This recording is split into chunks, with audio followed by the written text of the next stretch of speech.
Cristiano Ferrari de Rezende, como João classifica as espécies de hominídeos que existem? Ele reconhece... Opa, vamos botar aí uma coisa que é importante falar, que o Alessandro falou aí, esse negócio de estar classificando símios, macacos, chimpanzés tal como hominídeos é um absurdo, porque o que você tem é a ordem, você tem a família. A família, na ordem, né, na classificação taxonômica, na família, você pode ter na ordem dos primatas, símios, humanos e lêmures.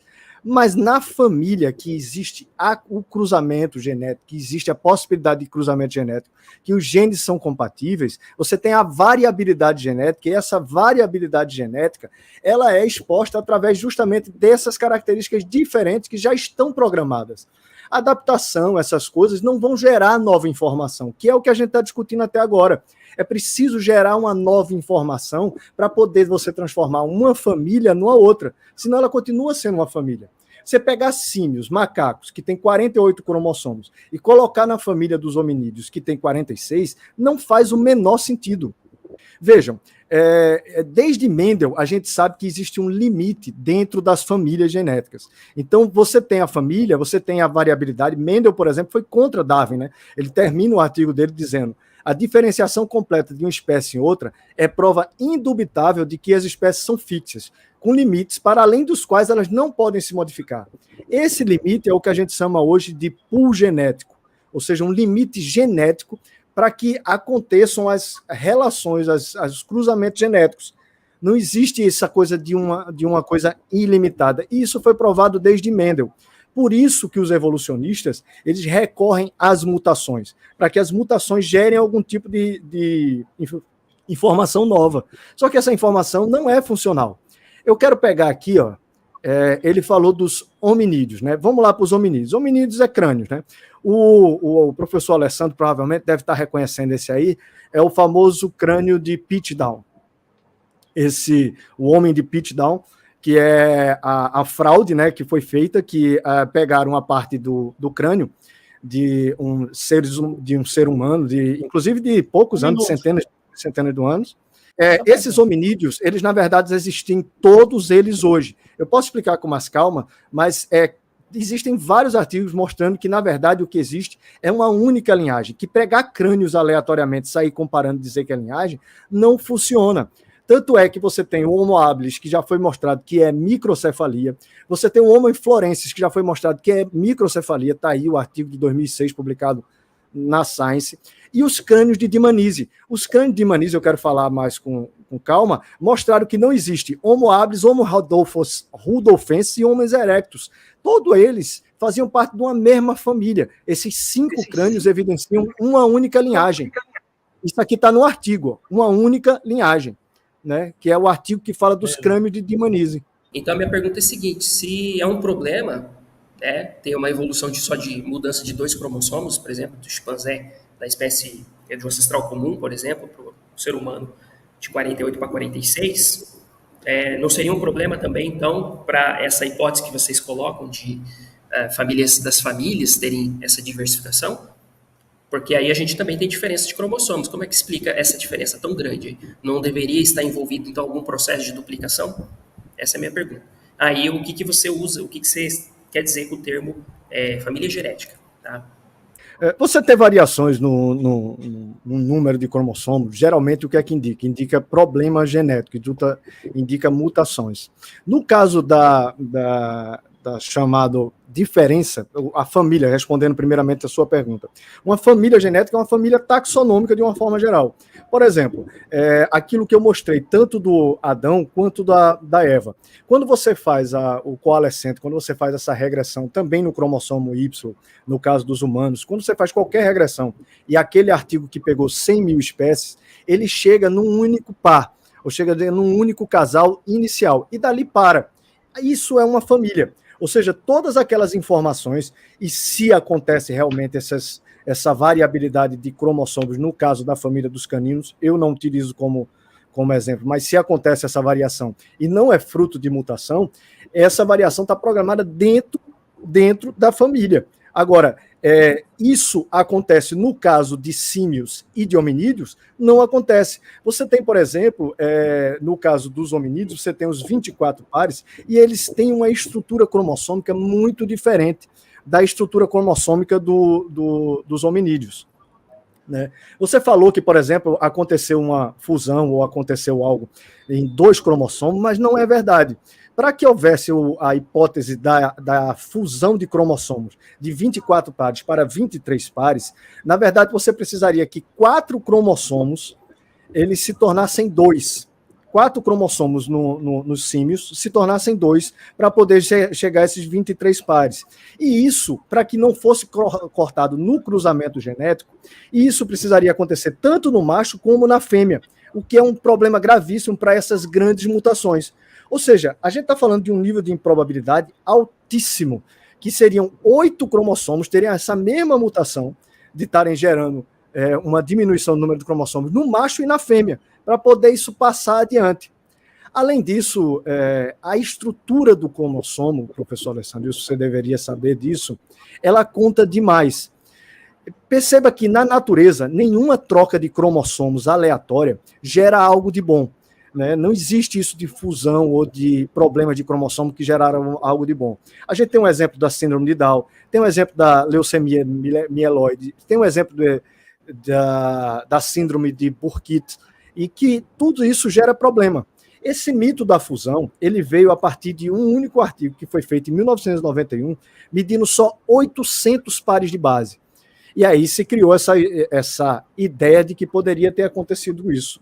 Porém, os telômetros, que é a ponta do cromossomo que deveria ser ligada à outra, ela tem no mínimo entre 5.000 e 15.000 pares de base. Essa comparação de 800 é ridícula. E, segundo o geneticista Tompkins, tem uma descontinuidade de 30% dessa amostra. Ou seja, é bastante questionável até o primeiro artigo. Só que, com o tempo, vários outros artigos foram mostrando que essa hipótese é absurda. Por exemplo, se você sabe o que é DNA alfoide, ele regula uma série de funções. Ele é bastante repetido no cromossomo. Ele tem 171 pares e funciona como marcadores dentro do cromossomo. De 3 a 5% do DNA é dele. Esse artigo, por exemplo, ele mostra que os resultados surpreendentes é principalmente no que se refere aos cromossomos. Quando você compara cromossomos de chimpanzés com o de seres humanos, eles são muito diferentes. Por exemplo, ele diz aqui o artigo, os resultados surpreendentes mostram que a grande maioria das sequências examinadas não reconheceu seus cromossomos homólogos correspondentes, falando dessa comparação entre homens e DNAs. Esse outro artigo também comparou 614 mil bases. E ele traz 3 sérios problemas para esse negócio de cromossomo. Né? O primeiro problema, as sequências existentes em volta são de genoma codificante de proteína, então não é resultado de mutação nem de fusão. O segundo problema, esses genes que existem em volta desse local de fusão não existem no cromossomo do chimpanzé. Ou seja, como é que pode ter surgido através de fusão? E o terceiro grande problema que esse artigo mostra é que essas sequências alegadas que seriam da fusão não são exclusivas para esse local. Então não houve fusão, ela acontece em vários outros locais. E esse artigo aí da Cell Research de 2011 apresenta os mesmos resultados. Então essa hipótese de fusão de cromossomos ela já foi totalmente descartada pelas próprias evidências genéticas. Não faz sentido estar falando disso hoje em dia. E aí a família se diferencia exatamente nisso. Beleza. Bom, então vamos lá. Bom, fiz aqui algumas anotações sobre a questão da definição da família de genes, que você disse. Na verdade, você não definiu a família de genes corretamente, não é essa a definição. Esse é um problema, né, que a gente vê muito em criacionista, é usar termos da forma como eles querem usar, né? Ou simplesmente mudar da forma como eles acham que tem que ser, simplesmente para poder encaixar as coisas da forma como eles querem. Tá? Essa família de genes, quando a gente usa esse termo, isso você vê em qualquer livro de genética, tá? Qualquer livro, texto, base sobre genética, fala que, na verdade, famílias de genes seriam esses genes, esses grupos de genes que apresentam sequências e funções similares, tá? E que provém do ancestral comum. Eu falei família genética, é diferente, não falei família de genes. Não. Tá, mas o que é família de genes genética? É diferente então? mesmo, família de genes é bastante diferente. É outra coisa. Tá, e o que é família genética? Família Então, genética é um termo, parece que é aleatório. é esse código que é correspondente entre toda uma família. E quando você faz isso com caninos, com felinos, ele é correspondente. Bom, esse termo aí, na verdade, que você utilizou, você falou que são famílias taxonômicas, você fez uma mistura. É o mesmo que é uma família da taxonômica. Não, mas não é família genética. Não é família genética. Taxonomia, família taxonomia é uma coisa, famílias de genes é outra coisa. Então não é família genética. Eu falei família de genes. Tá bom, mas assim, mas não é família genética também. Taxonomia é uma coisa, né? Mas não é família genética. Ok, tá? Então, assim, tem essas diferenças. O que eu quero saber é, tá? Se não tem a menor chance disso acontecer por processos evolutivos, né?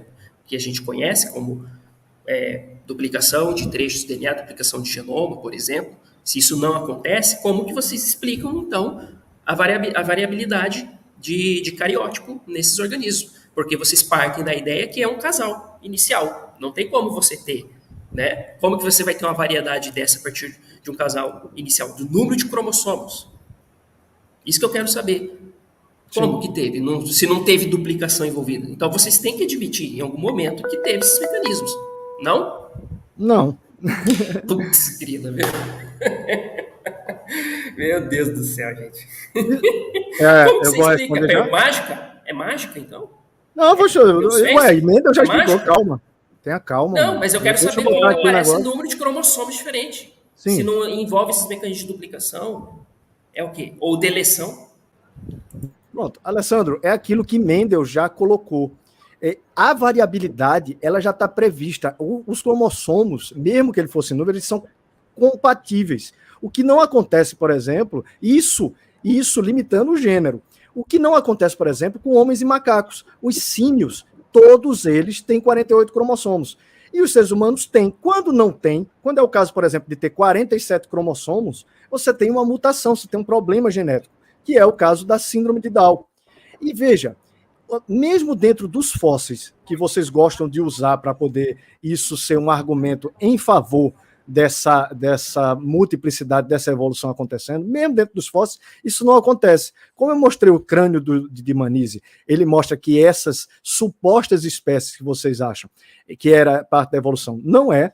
Isso lembra até o dente de Nebraska lá, que o cara achou um dente, é o dente de um porco, e saiu desenhando tudo, dizendo que existia um homem, que existia homo naquela região. E veja, tem esse artigo publicado na Science, explicando, definindo o gênero homem, de 2015. Ele diz assim: se quisermos ser objetivos, quase certamente teremos que descartar a lista icônica de nomes em que os espécimes fósseis de hominídeos foram historicamente aprisionados. Por quê? O que é que os autores estão criticando? É justamente esse ímpeto de estar gerando essas novas espécies, porque vocês acham qualquer crânio e, para encaixar dentro da fantasia da evolução, vão gerando hominídeos. Por exemplo, o que diz um dos autores: os paleontólogos têm simplesmente enfiado fósseis mais e mais antigos no gênero, sem se preocupar muito com a questão da morfologia. Em vez de fazer as coisas com cuidado, os trabalhos seguem o desejo de descobrir o homo mais antigo. Porque se o cara descobre um crânio, não é nada. Agora, se o cara descobre um crânio de um novo ser humano, não sei o quê, ele recebe financiamento, recebe bolsa, e assim funciona dentro da academia. Ele mesmo diz, o autor, existe um desejo subliminar de enxergar certos fósseis como hominídeos. Nós, por exemplo, descobrimos que muitos dentes do Extremo Oriente, atribuídos ao Homo erectus, poderiam ser interpretados de forma mais razoável como pertencente a primos dos orangotangos, ou seja, chimpanzé. E esse outro artigo também fala de uma linhagem única, muito bem feita. Esse cara é justamente professor de anatomia antropológica comparativa da Universidade da Austrália, e ele mostra que todos os fósseis estão dentro da mesma variabilidade. Diz esse doutor, junto com a outra especialista: a taxonomia dos hominídeos fósseis ainda é debatida, principalmente devido à sua natureza fragmentada dos fósseis e o uso de características morfológicas qualitativas. Aí ele mesmo bota subjetivas. Uma análise quantitativa de um banco de dados completo de capacidades cranianas de hominídeos, estimados de peso corporal cobrindo um período de 5 milhões a 10 mil anos, não apresenta descontinuidade no tempo ou na latitude geográfica. As distribuições dos resíduos em todas as regressões em data e latitude são contínuas e não diferem significativamente do normal. Aí vê como é que ele completa. Assim, no que diz respeito a essas características, todos os hominídeos parecem ser uma única linhagem. Ou seja, o que é que a gente está falando? Está falando dessa família taxonômica, família genética que leva a um único casal inicial. E é assim com todos eles, inclusive com o que você citou, os caninos. Aquele artigo que eu mostrei também fala de caninos e leva todos os caninos que existem na humanidade para uma única família de lobos inicial. Isso está desde o início. Acabou o tempo. Um outro ponto que eu gostaria de colocar aqui, então, eu gostaria de aproveitar esse tempo que eu tenho, tá, para poder, então, desfazer algumas falácias, né, alguns erros aí que foram apontados também pelo João Paulo, em relação, por exemplo, a fósseis, né? Ele mencionou artigos lá do outro slide que ele apresentou, o pessoal falando, olha só, aqui a gente mudou, né? Tinha um fóssil X, agora não, esse fóssil não é mais isso. Isso é um processo normal, gente, na academia, um processo normal nesse ambiente acadêmico. Por quê? De fato, a gente não tem conhecimento absoluto das coisas, então quem está fazendo ciência somos nós mesmos, seres humanos. Então, obviamente, a gente vai mudar de opinião, a gente vai mudar diante de dados, que inclusive isso mostra como que isso contradiz uma outra fala dos criacionistas que falam que a gente nunca muda, que é uma religião, mas na verdade, assim, quem trabalha com a perspectiva de religião acaba sendo vocês mesmos, porque a explicação que vocês querem dar é do quê? Não sei, foi criado, né? Deus fez. Isso não é uma explicação, tá? Isso não é, pelo menos não do ponto de vista científico. Foi feito. Tá? Vocês simplesmente estão ficando com, digamos assim, com preguiça de pensar, de procurar realmente uma explicação. A ciência, ela não trabalha assim.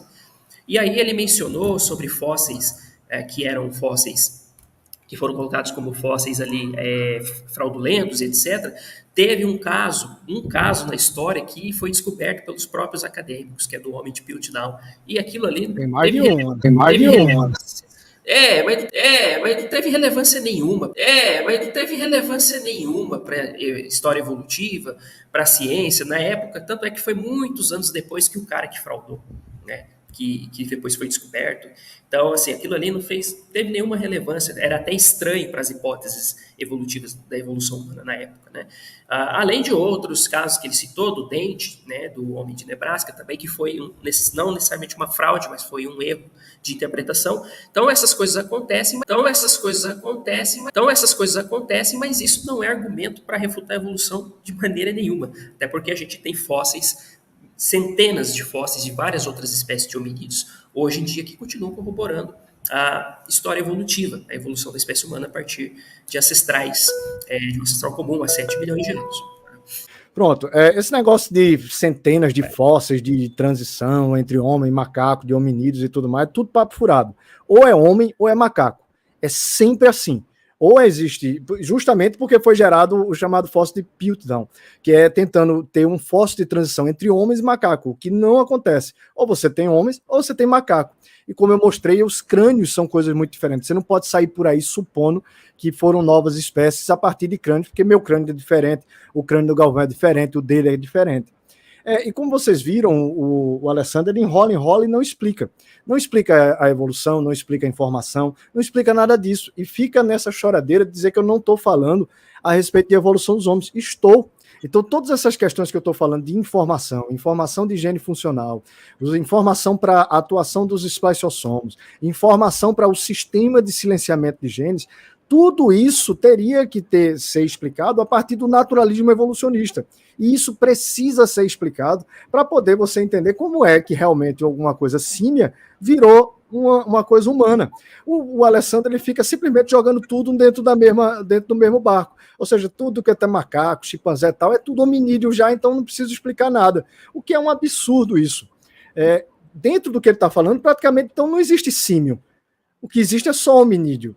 E aí você tem diferenças enormes, principalmente na estrutura cromossômica. E o que é que significa? Quando você tem uma diferença muito grande na estrutura cromossômica, significa que não vai haver o crossing over, ou seja, não vai haver a permuta genética, não vai haver a troca genética e não vai haver um fruto viável daquela relação. Por exemplo, esse artigo mostra aí de 2004, publicado na Nature, mostra que comparou 33 milhões de pares de base de sequência do cromossomo 22 do chimpanzé. E a conclusão do artigo diz assim, está escrito lá do artigo que fica chorando, aí fica nessa choradeira de axé, não, pegou parte do artigo, não entendeu, que conversa, Alessandro, os caras estão falando, eu te mostrei vários artigos aqui. Aí vem a conclusão desse artigo.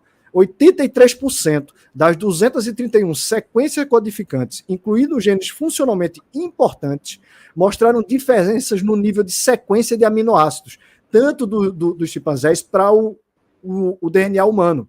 Esse outro de 2005, né, comparações entre as áreas de DNA duplicado dos genomas humanos, o que vocês acreditam ser o DNA duplicado, né, dos chimpanzés, mostrou que 33% das chamadas supostas duplicações de sequenciamento encontradas do DNA humano não estão presentes no DNA dos chimpanzés. Ora, se era isso que estava mostrando, então como é possível que tenha essa ligação, essa 97%, 98% de semelhança?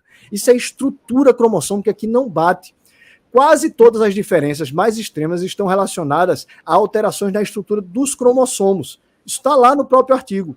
De onde é que vem esse mito dessa semelhança genética? Vem justamente desse artigo de 75. Os caras só compararam 97 genes, uma coisa assim ínfima, para dizer que tinha esse 99%.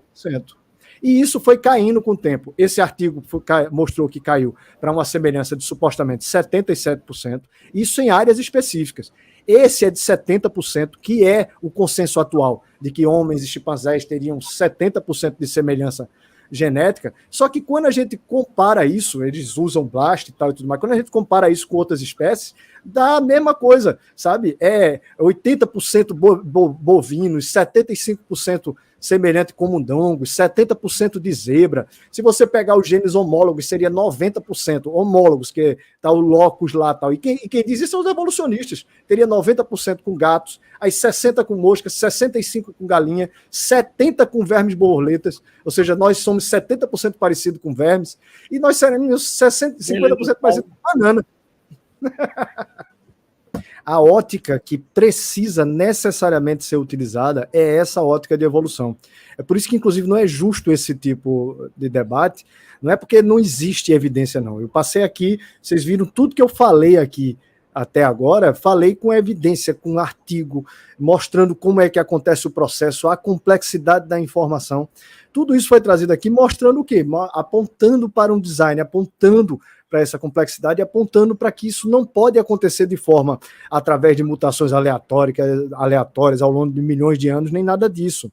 Mas os teóricos, de uma forma geral, geneticista, a galera que trabalha, ele precisa. Se não acontece o que o Alessandro, por exemplo, está tentando fazer comigo. É a acusação de ser negacionista, é a acusação de não ser científico. Então, isso é exatamente o que acontece com qualquer um que nega a evolução dentro da academia. E não é porque a evolução não tem esses buracos gigantes, essas coisas que eu mostrei aqui, que a gente está 2 horas mostrando, que não conseguem explicar, ficam completamente perdidos. Não é por causa disso, é porque existe um dogma acadêmico. O próprio Alessandro, ele diz assim, que ele parte do princípio de que ele não acredita que Deus existe, então todas as coisas têm que ser explicadas a partir do naturalismo.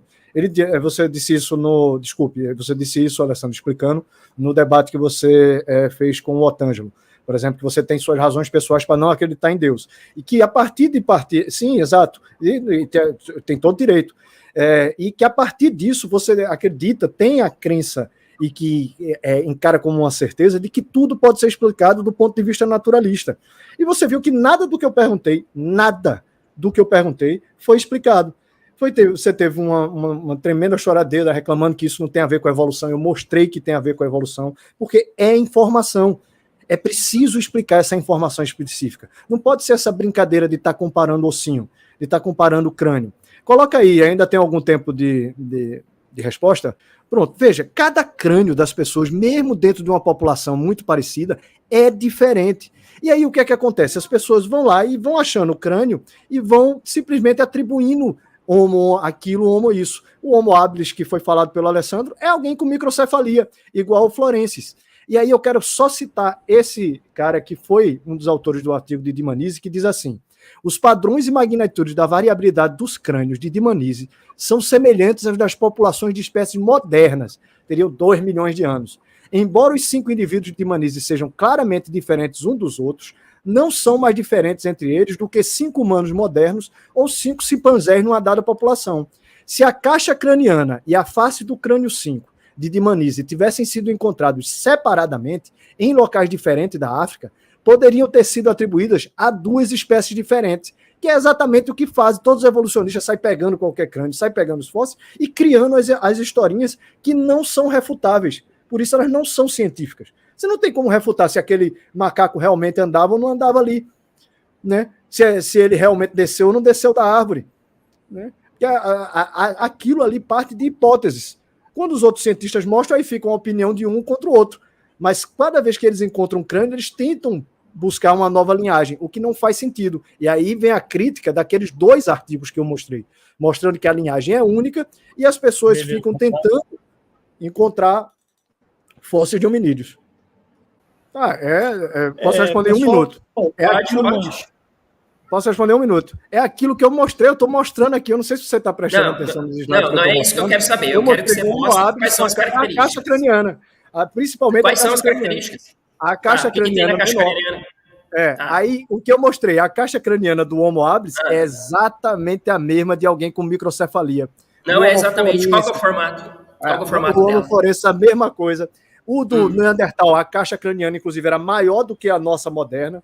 Então, esse negócio do tamanho da caixa craniana é maior. Era maior. A média da caixa craniana do suposto Neandertal era maior do que a nossa moderna. E como é Mas isso não implica essa expansão da caixa craniana é resposta? Tá vendo? Não tem.